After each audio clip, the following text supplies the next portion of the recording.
Baik, Assalamualaikum warahmatullahi wabarakatuh. Perkenalkan, nama saya Dimas Dewananda.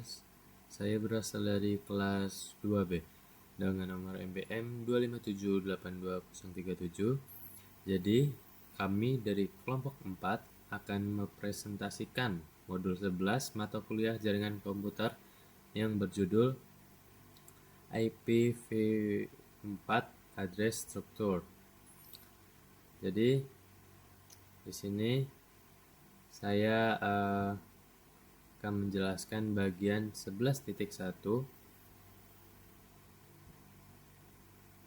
yang dimana di sini kita langsung saja masuk ke 11.1.1 tentang network and post portion.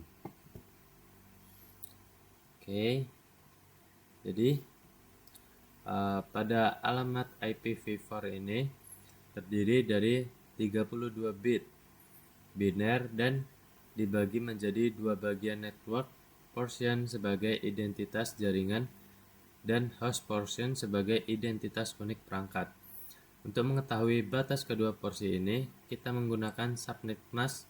Pada subnet mask bit 1 yang mewakili network dan bit 0 yang mewakili host. Agar lebih praktis lagi, kita menggunakan prefix length atau notasi slash. Contohnya seperti /24 yang artinya ada 24 bit angka 1 berturut-turut. Oke. Kita akan lihat contohnya ya. Ini contohnya. Subnet mask.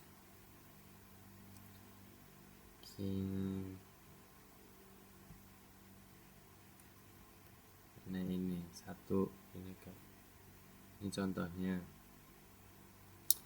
Lalu pada 11.1.4 tentang determining the network logical end, yang dimana bagaimana perangkat mengetahui alamat jaringannya. Perangkat melakukan operasi biner bernama logical ending. Perangkat akan membandingkan alamat IP miliknya dengan subnet mask berdasarkan hukum logika biner. Hanya bit 1 bertemu 1 yang menghasilkan nilai 1. Hasil akhir dari proses ending inilah yang menjadi network address.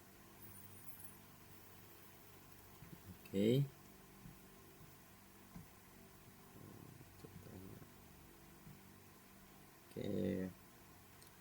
Dalam satu segmen jaringan, alamat dikelompokkan menjadi 3 jenis, yaitu network address, host address, dan juga broadcast address. Yang dimana network address adalah alamat identitas jaringan yang dimana semua bit hostnya bernilai 0. IP ini tidak bisa dipasang pada perangkat. Lalu pada host address, tentang alamat IP yang valid dan bisa dikonfigurasikan pada perangkat seperti PC ataupun router. Lalu yang ketiga ada broadcast address, yang dimana alamat khusus untuk mengirim data ke seluruh perangkat di jaringan tersebut, dimana semua bit hostnya bernilai 1.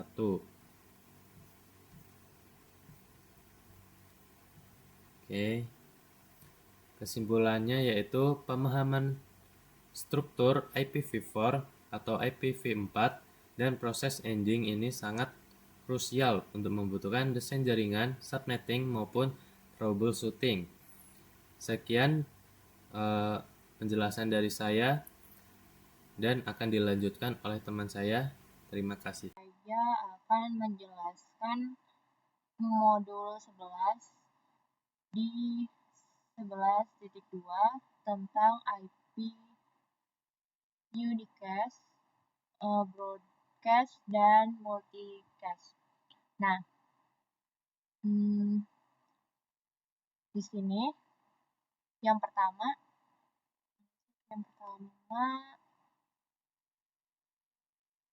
tentang 11.2.1 yaitu unicast atau satu kesatuan. Satu ke satu. Yang pertama adalah unicast ini. Unicast adalah komunikasi satu lawan satu perangkat pengirim paket ke satu perangkat tujuan saja. Contohnya kayak laptop kamu 172.16.4.1 mengirim file ke print di alamat 172.168.235. Nah, lalu saat kamu buka website komputer kamu mengirim rekrut unicast ke server website tersebut. Ciri-cirinya alamat IP tujuan adalah alat unicast biasa, bukan broadcast atau multicast. Ini adalah jenis komunikasi yang paling umum digunakan sehari-hari. Lalu yang 11.2.2 itu ada siaran. Broadcast adalah komunikasi satu ke semua perangkat di dalam jaringan. Ada dua jenis broadcast atau siaran, yaitu siaran terbatas, yaitu alamatnya 255.255.255 dan 255. Paket ini dikirim ke semua host di jaringan lokal. Lalu yang kedua itu siaran terarah. Contohnya seperti 172.16.4.255 untuk subnet 172.16.4.0/24. Broadcast biasanya digunakan saat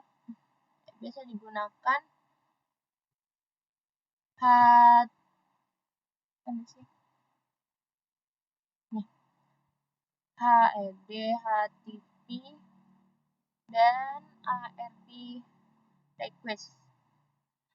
Lalu yang 11.2.3 tentang multicast. Ini paling efisien di antara ketiganya untuk kasus tertentu. Multicast adalah satu ke banyak tapi hanya ke kelompok tertentu yang ingin diterima. Rentan alamat multicast IPv4 224.0.0.0 sampai 239.255.255.255. Contoh penggunaannya streaming video, lalu routing protokol seperti OSPF, lalu video conference, update software, dan lain-lain. Nah, keunggulannya hanya satu paket dikirim ke pengirim, tapi diterima oleh banyak host yang bergabung ke grup multicast tersebut. Jauh dari hemat bandwidth dibanding mengirim unicast berulang-ulang. Nah, jadi kita simpulkan. Unicast satu ke satu, terus siaran itu satu ke semua, lalu multicast itu satu ke banyak yang pilih. Pemahaman ketiga jenis transmisi ini sangat penting untuk yang sedang belajar di sini. Karena ini dasar bagian data pengirim di jaringan.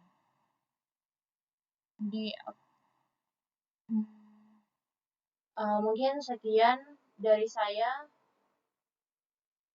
Oke teman-teman, jadi sini saya melanjutkan di 11.3. Di sini 11 ini adalah jenis-jenis alamat IPv4. Nah, alamat IPv4 publik dan privat. Jadi sama seperti ada berbagai cara untuk mengirimkan paket IPv4, terus ada juga berbagai jenis alamat IPv4. Beberapa alamat IPv4 ini tidak dapat digunakan untuk terhubung ke internet, teman-teman. Jadi kayak nggak semua bisa gitu. Terus dan yang lainnya juga secara khusus dialokasikan untuk perutaan ke internet. Lalu beberapa digunakan untuk memverifikasinya, koneksi dan yang lainnya ditetapkan sendiri. Sebagai administrator jaringan, kita pada akhirnya tuh akan sangat familiar dengan jenis-jenis alamat IPv4. Tetapi itu untuk saat ini setidaknya kita itu harus mengetahui apa itu kapan harus menggunakannya gitu, teman-teman. Nah, jadi itu pada pertengahan tahun 1990-an lalu diperkenalin namanya World Wide Web WWW.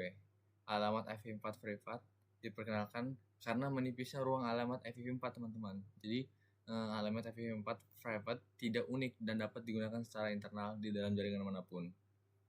Nah, di sini ada blok alamat pribadinya.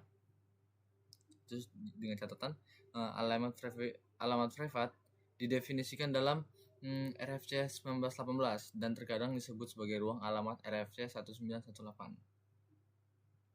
Lalu ada perutaan ke internet. Sebagian besar jaringan internal mulai dari perusahaan besar hingga jaringan rumahan yang terkecil menggunakan alamat IPv4 pribadi untuk mengakses semua perangkat internal atau intranet, termasuk host dan router. Namun alamat pribadi itu nggak bisa diakses secara global. Nah, pada gambar ini jaringan pelanggan 1, 2, dan 3 mengirimkan paket dari luar jaringan internal mereka. Paket-paket ini memiliki alamat IPv4, sumber yang merupakan alamat privat, dan alamat IPv4 tujuan yang bersifat publik, teman-teman. Nah, itu. Lalu di sini ada aktivitas meneruskan atau memblokir alamat IPv4. Jadi di sini ada instruksinya itu putuskan untuk meneruskan atau memblokir setiap alamat IP tergantung pada IP itu publik atau pribadi. Coba kita ini.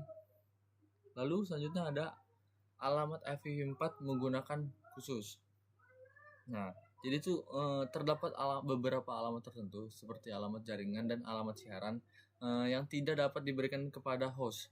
Terus juga terdapat juga alamat yang khusus yang dapat diberikan kepada host, tetapi dengan batasan tentang bagaimana sih host tersebut dapat berinteraksi di dalam jaringannya. Nah, alamat loopback jadi 127.0.0.0/108 atau 127.0.0.1 hingga 127.255.255.254.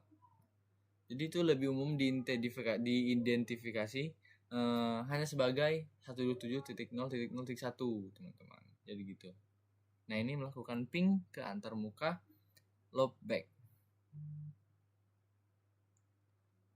Selanjutnya ada pengalamatan kelas warisan. Jadi itu pada tahun 1981 alamat IPv4 ini ditetapkan, teman-teman, menggunakan pengalamatan kelas seperti yang didefinisikan dalam RFC 790.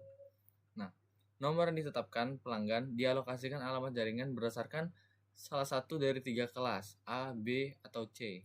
RFC membagi rentang unicast ke dalam kelas-kelas spesifik yang berikut, teman-teman. Jadi ada kelas A nih, teman-teman, 0.0.0.0/8 hingga 127.0.0.0/8. Jadi itu dirancang untuk mendukung jaringan yang sangat besar, teman-teman, dengan lebih dari 16 juta alamat host. Itu kelas A. Nah, di sini ada kelas B 128.0.0.0/16 atau 191 sampai 191.255.0.0/16. Nah, kalau ini dirancang untuk mendukung kebutuhan jaringan berukuran sedang hingga besar lah, perkiraan seperti itu, dengan hingga sekitar 65.000 alamat host. Itu untuk kelas B. Nah, untuk kelas C yaitu 192.0.0.0/24 sampai 223.255.255.0/24 ini dirancang untuk mendukung jaringan kecil dengan maksimal 254 host. Itu dengan kelas C. Nah, ini dia. Nah, di sini ada penugasan alamat IP. Alamat IP4 dan IP6 itu dikelola oleh Internet Assignment Number Authority atau IANA. IANA mengelola dan mengalokasikan blok alamat IP ke Regional Internet Registry atau RIR. Kelima RIR tersebut ditunjukkan pada gambar ini, teman-teman. Jadi si RIR ini bertanggung jawab untuk mengalokasikan alamat IP kepada ISP, teman-teman, yang menyediakan blok alamat IPv4 kepada organisasi, teman-teman, seperti dan ISP yang lebih kecil gitu. Terus organisasi juga dapat memperoleh alamat mereka langsung dari RIR, seperti itu.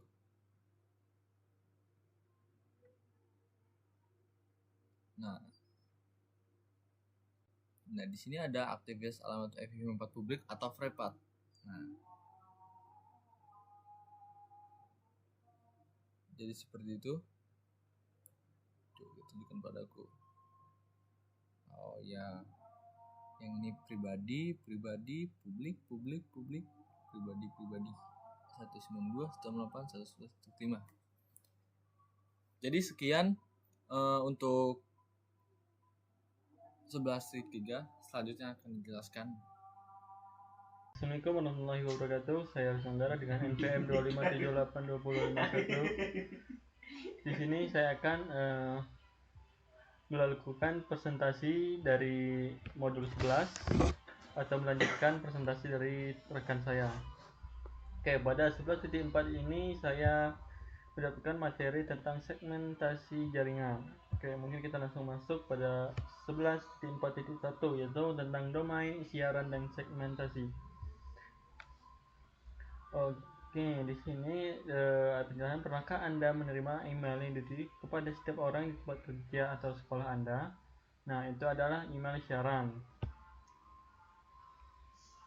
Oke, mungkin kita langsung pada materi selanjutnya. Dalam LAN internet, perangkat menggunakan siaran dan protokol resolusi alamat atau ARP untuk menemukan perangkat lain. ARP menerimakan sinyal layar 2 ke alamat IP versi 4 yang dikenal di jaringan lokal untuk menemukan alamat MAC yang terkait. Perangkat pada LAN Ethernet juga menemukan perangkat akan menggunakan layanan. Sebuah host biasanya memperoleh konfigurasi alamat IP versi 4 yang menggunakan protokol konfigurasi host dinamis atau DHCP yang mengirimkan siaran di jaringan lokal untuk menggunakan server DHCP. Oke, ini contoh gambar router membagi domain siaran. Oke, lanjut pada 11.4.2 itu masalah dengan domain siaran yang besar. Nah, domain siaran besar adalah jaringan yang menghubungkan banyak host. Masalah dalam domain siaran besar adalah host ini dapat menghasilkan siaran yang berlebihan dan berdampak negatif pada jaringan. Oke, di sini pada gambar LAN 1 menghubungkan 400 pengguna yang dapat menghasilkan lalu lintas yang berlebihan. Hal ini mengakibatkan operasi jaringan yang lambat karena jumlah lalu lintas yang disignifikan yang dapat ditimbul, dan operasi perangkat lambat karena perangkat harus menerima dan memproses setiap paket siaran. Oke, ini contoh gambarnya. Oke, nah 400 pengguna di LAN 1 dengan alamat jaringan 172.16.00/16 telah dibagi menjadi dua subnet yang masing-masing terdiri dari 200 pengguna, yaitu 172.60.0/24 dan 172.16.1.0/24. Siaran hanya disebar dalam siaran yang lebih kecil, oleh karena itu siaran LAN 1 akan menyebar ke LAN 2. Ini contoh gambarnya. Oke, lanjut pada materi yang terakhir yaitu alasan segmentasi jaringan. Oke, di sini ada subnet ingin mengurangi lalu lintas jaringan secara keseluruhan dan meningkatkan kinerja jaringan. Hal ini juga memungkinkan administrator untuk menerapkan kebijakan keamanan seperti subnet mana yang diizinkan atau tidak diizinkan untuk berkomunikasi satu sama lain. Nah, alasan lainnya adalah mengurangi jumlah perangkat yang berpengaruh oleh lalu lintas siaran abnormal akibat kesalahan konfigurasi, masalah perangkat keras, perangkat lunak, atau niat jahat. Oke, ini ada berbagai cara menggunakan subnet untuk membantu mengelola jaringan, yaitu menggunakan lokasi, kelompok atau fungsi, dan jenis perangkat. Oke, mungkin itu saja materi dari saya. Selanjutnya saya serahkan pada rekan saya. Perkenalkan, nama saya Mita Fitnadori dengan NPM 25782102 dari TRI 2D. Di sini saya ingin melanjutkan 11.5 yaitu Subnet and IPv4 Network. Nah, pada 11.5.1 ini Subnet on an octet boundary. Nah, pada materi ini kita membahas tentang subnetting IPv4 pada batas oktet atau yang kita bisa sebut octet boundary. Nah, sebelum subnettingnya sebelumnya subnetting adalah proses membagi satu jaringan besar menjadi beberapa jaringan. Nah, yang lebih kecil atau subnet yang tujuannya agar pengelola jaringan menjadi lebih mudah, mengurangi traffic broadcast, meningkatkan keamanan, dan meningkatkan performa jaringan. Nah, subnet dibuat dengan cara meminjam beberapa bit dari bagian host untuk dijadikan bagian network. Semakin banyak bit yang dipinjam, maka jumlah subnet yang dihasilkan semakin banyak. Namun, konsekuensinya itu jumlah si hostnya ini yang dapat digunakan pada setiap subnet menjadi lebih sedikit. Nah, pada subnetting berdasarkan batas oktet biasanya digunakan prefix length /8, /16, dan /24. Nah, seperti ini.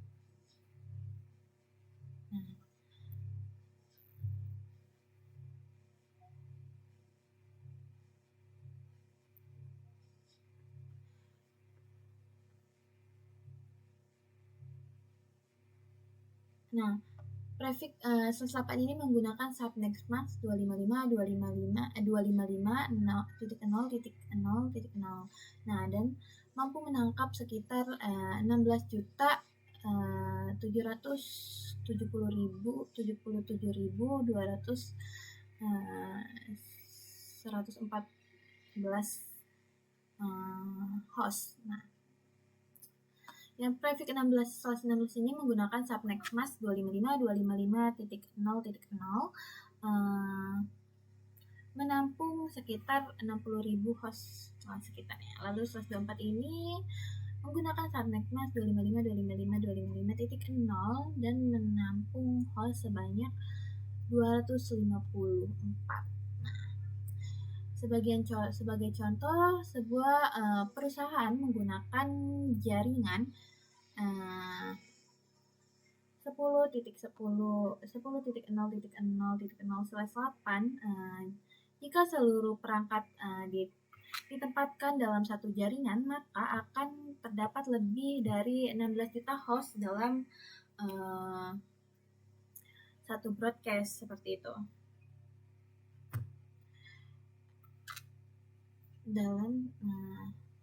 Nah, kondisi ini tentu tidak efisien.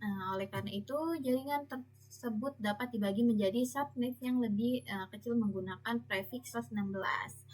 Nah, dengan cara ini akan diperoleh 256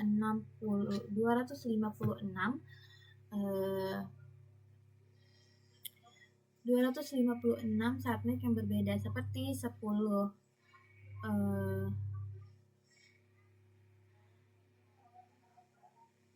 10.255.0.0/16 ini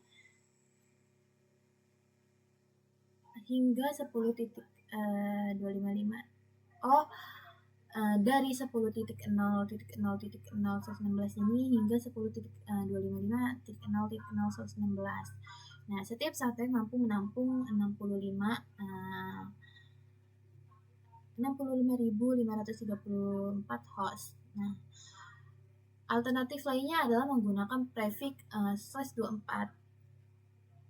Dengan metode ini kita akan dihasilkan 65.536 subnet yang masing-masing mampu menampung 254 host. Nah, prefix /224 ini sangat populer karena jumlah host yang tersedia cukup untuk sebagian besar jaringan lokal dan proses subnet yang lebih mudah dipahami. Jadi pada subnetting octet bound D, sebagian jaringan dilakukan tepat pada batasan oktet yaitu /8, /16 atau /24 sehingga perhitungan lebih sederhana.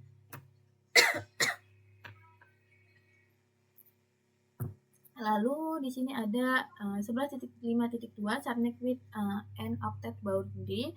Pada materi ini kita mempelajari subnetting yang dilakukan di dalam sebuah oktet atau within an octet bound D. Jika sebelumnya subnetting yang dilakukan pada batas oktet seperti /8, /16, dan /24, maka kita kali ini subnetting dilakukan dengan meminjam bit host di dalam oktet yang sama. Sebagai contoh, sebuah jaringan dengan prefix /24 dapat dibagi menjadi beberapa subnet yang lebih kecil dan menggunakan prefix 25, 26, 27, 28, 29, 30. Prinsip yang kita perlukan adalah semakin banyak bit yang dipinjam, jumlah subnet semakin besar. Nah, semakin banyak bit yang dipinjam, jumlah host pada setiap subnet semakin sedikit. Nah, di sini ada penjelasannya.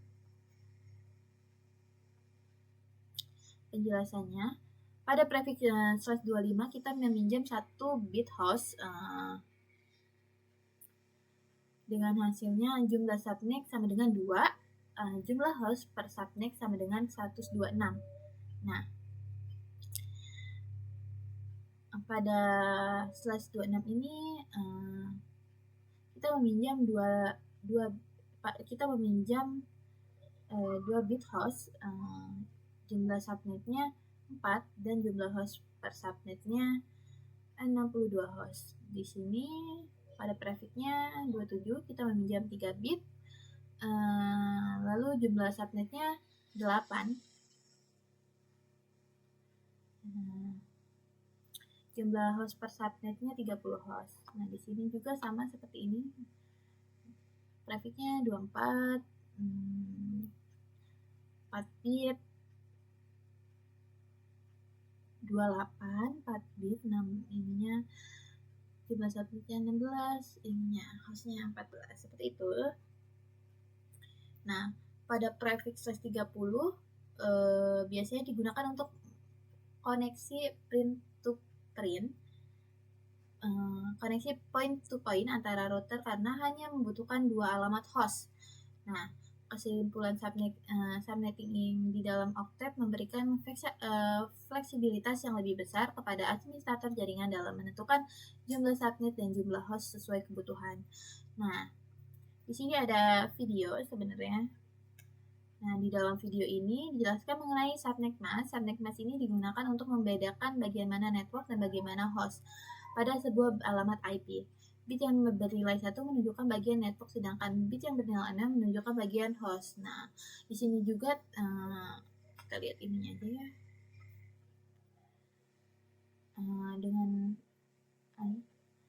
Di sini IP-nya 192.168.1.10 dengan subtext mask-nya 255.255.255.0. Nah, sebenarnya ada angka binarnya. 3 oktet pertama menunjukkan alamat network, sedangkan oktet terakhir menunjukkan host. Dengan adanya subnet mask, perangkat jaringan dapat menentukan apakah tujuan komunikasi berada dalam jaringan yang sama atau harusnya diteruskan ke router. Jadi, subnet mask merupakan komponen penting dalam proses pengelamatan dan routing pada jaringan IPv4. Nah, seperti itu. Di sini juga ada sama aja di paket tracer ini. Di paket tracer ini pada praktikum ini kita diminta untuk melakukan subnetting terhadap sebuah jaringan IPv4. Sebenarnya saya sudah buat tapi nggak kesimpan ya. Langkah pertama Ya udah, itu nanti kita jelasin aja.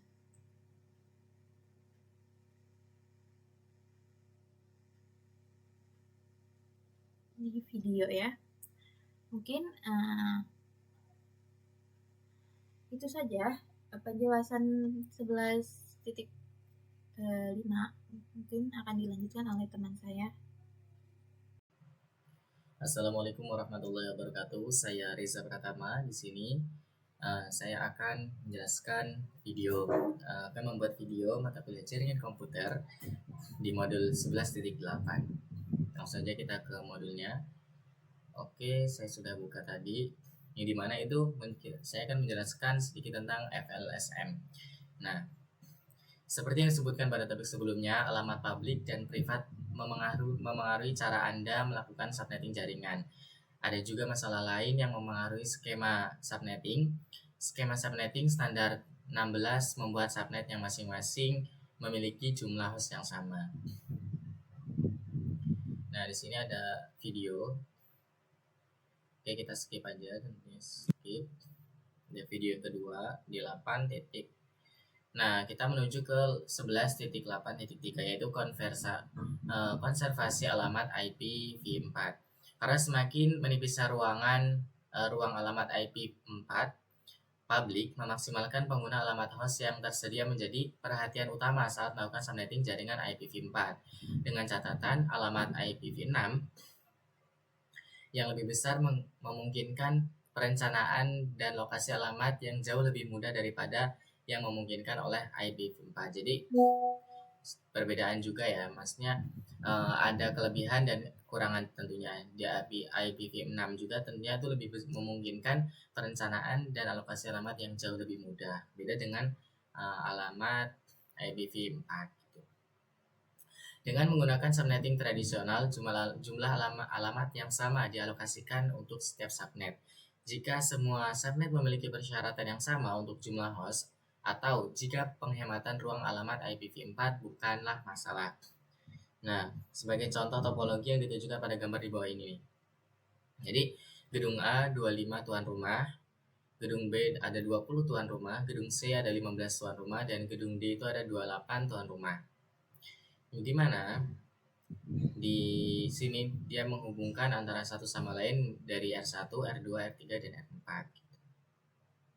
Di sini terdapat skema subnet dasar, bagian jaringan, dan bagian tuan rumah.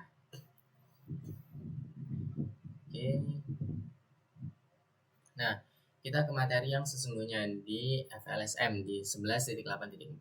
Pada sebuah contoh subnetting sebelumnya, subnet mask yang sama diterapkan untuk semua subnet.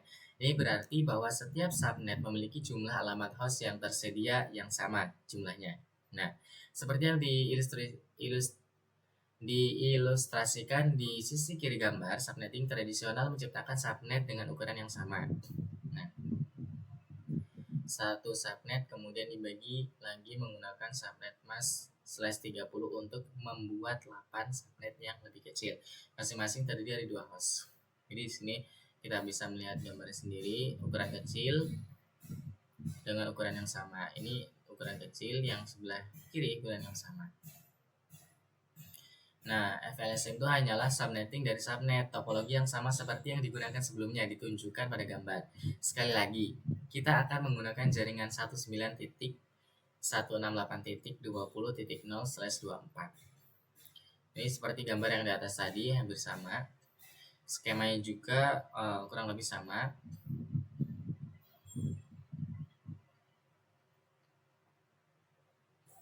Nah, di sini itu ada di 11.8.5 ini ada penugasan alamat topologi FLSM.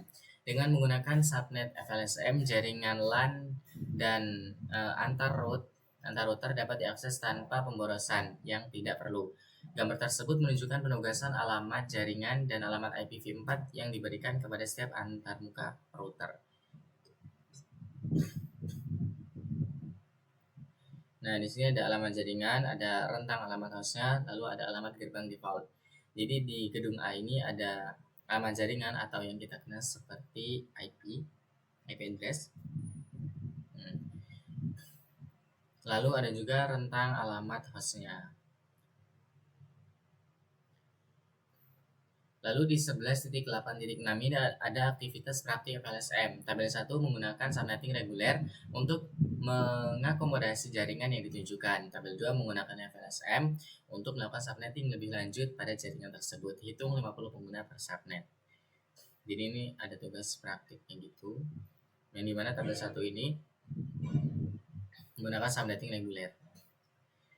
Yang 2 itu menggunakan FLSM. Nah, perhitungan menggunakan FLSM ini. Oke, mungkin sekian video dari saya. Apabila ada salah kata, saya mohon maaf yang sebesar-besarnya. Saya itu wassalamualaikum warahmatullahi wabarakatuh. Assalamualaikum warahmatullahi wabarakatuh. Nama saya Bun Akbar dengan MPM 257821101. Di sini saya akan menjelaskan modul 11 yaitu 11.9 desain struktur. Terus di sini itu ada perencanaan alamat jaringan IP versi 4. Sebelum kita mulai pembagian subnet, kita tuh harus mengembangkan skema pengelamatan IP-nya dulu ya. Terus kita juga harus perencanaan subnet jaringan IP versi 4 harus mengharuskan untuk kita memeriksa kebutuhan pengguna jaringan suatu organisasi dan bagaimana subnet tersebut akan disusun. Nah, melakukan studi kebutuhan jaringan adalah titik awalnya.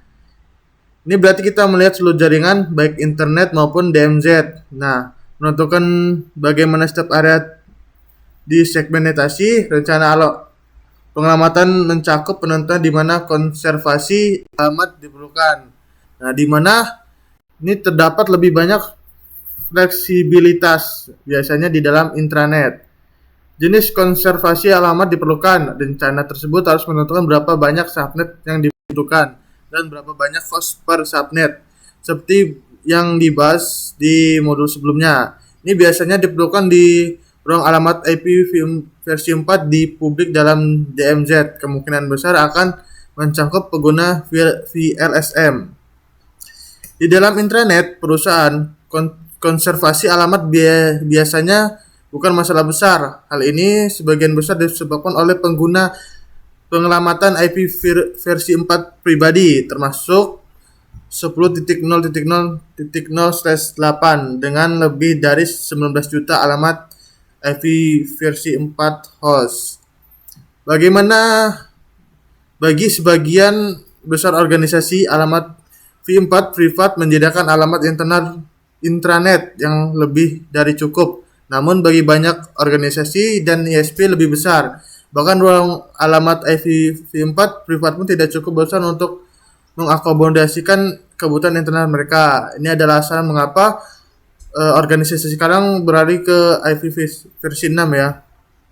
Untuk intranet yang menggunakan alamat IPv4 privat dan DMZ yang menggunakan alamat IPv4 publik, perencanaan dan penugasan alamat sangatlah penting. Jika perlu, perencanaan pengelamatan mencakup penentuan kebutuhan setiap subnet dalam hal ukuran. Berapa banyak host yang akan ada per subnet.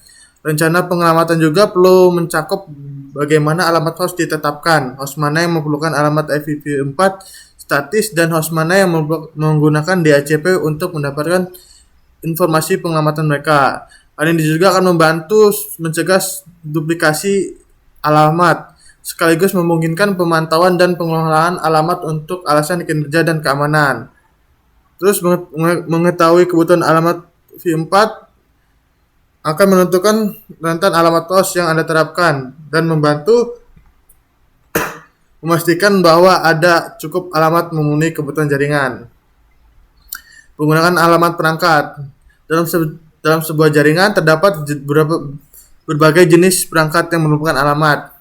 Klien pengguna akhir, sebagian besar jaringan mengalokasikan alamat V4 ke perangkat klien secara dinamis menggunakan Dynamic Host Configure Protocol atau DHCP. Ini mengurangi beban pada staf pendukung jaringan dan hampir menghilangkan kesalahan input. Dengan DHCP, alamat hanya disewakan untuk jangka tertentu dan dapat digunakan kembali masa sewa berakhir. Ini adalah fitur penting untuk jaringan yang mendukung pengguna sementara dan perangkat nirkabel. Mengubah skema subnetting berarti server DHCP perlu konfigurasi ulang, dan klien harus memperbarui alamat IPv4 dan klien IPv6 dapat memperoleh informasi alamat menggunakan DHCP v6 atau SLAAC. Server dan perangkat periferal. Perangkat ini harus memiliki alamat email statis yang didapat diprediksi. Gunakan sistem penomoran yang konsisten untuk perangkat-perangkat ini. Server yang dapat yang diakses dari internet perlu tersedia secara publik. Di internet harus memiliki alamat IPv4 publik yang paling sering diakses menggunakan NAT. Di beberapa organisasi, di server internal yang tidak tersedia untuk umum, harusnya tersedia bagi pengguna jarak jauh. Dalam kebanyakan kasus, server ini diberi alamat pribadi secara internal dan pengguna harus membuat koneksi jaringan pribadi virtual atau VPN untuk mengakses internet. Ini memiliki efek yang sama seperti jika pengguna mengakses server dari host di dalam intranet. Perangkat perantara. Perangkat ini diberi alamat untuk manajemen jaringan, pemantauan, dan keamanan. Kita harus tahu cara berkomunikasi dengan perangkat perantara, dan perangkat tersebut harus memiliki alamat yang diprediksi dan ditetapkan secara statis. Terus ada gateway. Router dan perangkat firewall memiliki alamat IP yang ditetapkan untuk setiap antarmuka yang berfungsi sebagai gateway untuk host jaringan tersebut. Biasanya antarmuka router menggunakan alamat terendah atau tertinggi di jaringan. Saat mengembangkan skema alamat IP, umumnya disarankan untuk memiliki pola tetap atau bagaimana alamat dialokasikan ke setiap jenis perangkat. Hal ini bermanfaat bagi administrator saat menambahkan dan menghapus perangkat, memfilter lalu lintas berdasarkan IP, serta menyederhanakan dokumentasi. Oke, itu saja, sekian dari saya. Terima kasih. Oke teman-teman, saya di sini akan menunjukkan sama teman saya yang sebelumnya dibacakan oleh Nita. Di sini pada modul 11, 11.6, 11/19 dan /8. Jadi di pertama kita tuh bakal membuat // dengan awalan /16, teman-teman, maaf. Jadi kita tuh bakal membutuhkan jumlah subnet yang lebih besar tentunya teman-teman ya, dibanding IP4 F4 yang tidak banyak host yang tersedia untuk meminjam teman-teman. Oke, lanjut. Di sini juga kita akan membuat 100 subnet dengan awalan /16. Dapat kita lihat jumlah subnet yang dibuatnya. Kemudian ada jaringan 172.0.0.0/23. Oke, subnet /23 yang dihasilkan, dan ini dapat dilihat. Oke, kemudian ada rentang alamat untuk subnet yang di sini dapat kita lihat. Nah, di sini juga kita membuat 1000 subnet dengan awalan /8 teman-teman ya, dan jumlah subnet yang dibuat juga bisa kita lihat di sini. Kemudian juga kita langsung ke sini. Nah, di sini pada 11.7 ada subnet to meet requirement, yang dimana itu ada subnet privat, ada ruang alamat IPv4, subnet privat versus public. Yang dimana ini ada public and private IPv4 address space, teman-teman. Networknya using /16, dan kita akan menggunakan ini. Oke, jadi kita tuh bakal menggunakan alamat jaringan IPv4 yang privatnya 10.0.0/8 dengan memerlukan subnetting menggunakan MAC/24, dan ini subnetting jaringannya dengan menggunakan /24 teman-teman ya. Oke, untuk 11.7.2 kita bakal meminimalkan alamat IPv4 host yang gak kita gunakan dan memaksimalkan subnetnya teman-teman. Dan ini kita juga menyediakan tabel untuk menampilkan detail spesifik untuk subnetting jaringan /24 yang dapat kita teman-teman lihat. Di sini juga ada panjang awalannya, masuk subnet dengan binar, jumlah subnet, dan jumlah host per subnet. Dan ini ada contoh subnetting IPv4 yang efisien, yang dimana contoh itu kantor pusat itu bakal dialokasikan public seperti yang diterima pada gambar yang akan menyediakan 1022 alamat host. Dan ini ada alamat jaringannya, kemudian ada topologi perusahaan menerima lokasi. Seperti itu teman-teman ya, dan ini ada skema subnetnya. Berikut juga ada penugasan subnet untuk sistem lokasi dan ISP-nya teman-teman. Dan ini juga terdapat aktivitasnya untuk kita menentukan jumlah bit yang akan kita pinjam ya teman-teman. Mungkin untuk materi modul 11 yang di bagian saya udah saya sampaikan dan akan dilanjutkan oleh Reza.